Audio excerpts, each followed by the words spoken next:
আসসালামু আলাইকুম ওয়া রাহমাতুল্লাহি ওয়া বারাকাতুহু। প্রিয় বন্ধুরা, প্রিয় দর্শক শ্রোতা, আশা করি আপনারা ভালো আছেন। আল্লাহর রহমতে আপনাদের দোয়ায় আমিও ভালো আছি। আজকে দেখতে পাচ্ছেন সাইয়্যিদুল ইস্তিগফার, ইমানে মুজমাল, ইমানে মুফাসসাল।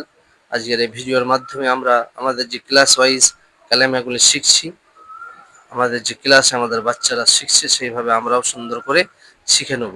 কেন এগুলোর মধ্যে অনেকে জানি, কিন্তু আমাদের উচ্চারণটা ঠিক নেই বা টানটা ঠিক নেই। টানেরও ব্যাপার আছে, কোথাও চার আলিফ টান আছে, কোথাও এক আলিফ টান আছে। আসুন সুন্দর করে শিখে নিই, একসাথে পড়ি আসুন। বলো, ষষ্ঠম কালেমা সাইয়্যিদুল ইস্তিগফার। এটা হচ্ছে ষষ্ঠম কালেমা, কিন্তু এটার নাম হচ্ছে সাইয়্যিদুল ইস্তিগফার। মনে থাকবে? বলো, আল্লাহুম্মা আনতা রাব্বি লা ইলাহা ইল্লা আনতা খলাকতানি ওয়া আনা আবদুকা ওয়া আনা আলা আহদিকা ওয়া ওয়া'দিকা মাস্তাতা'ত। এবার টানা পড়ে গেলে মাস্তাতা'তু হবে, মাস্তাতা'তু। ঠিক আছে? আউযু বিকা মিন শাররি মা সানা'তু আবু'ু লাকা বিনি'মাতিকা আবু'ু বিজামবি ফাগফিরলি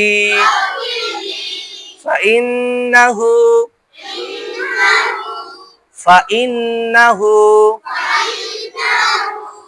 লা ইয়াগফিরুয যুনুবা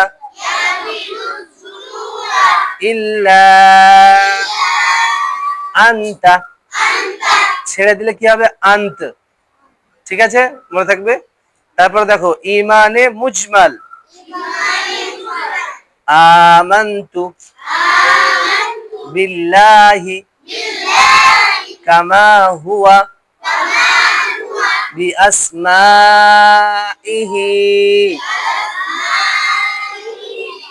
ওয়া সিফাতিহি।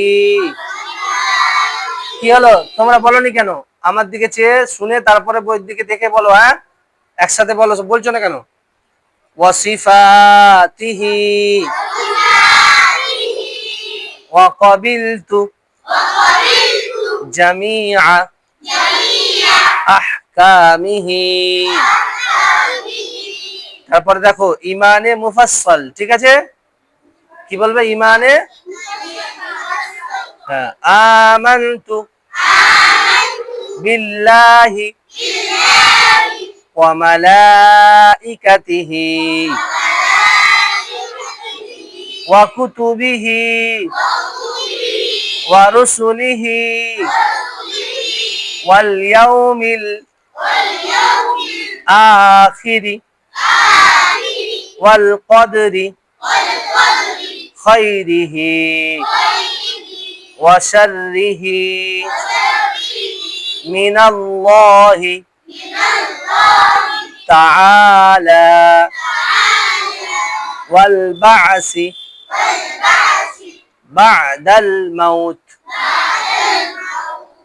বা'দাল মাউত। তাহলে দেখে দেখে ভালো করে আগে উচ্চারণটা ঠিক রাখতে হবে। এখানে দেখো টান আছে, দেখো অনেক জায়গায়। ইল্লা লা ইল্লা আনতা টান আছে, টানগুলো ঠিক করে দিতে হবে। যেখানে যা টান আছে দেখতে হবে। ঠিক আছে, মনে থাকবে। আর ভালো করে তারপরে মুখস্থ করতে হবে। ঠিক আছে।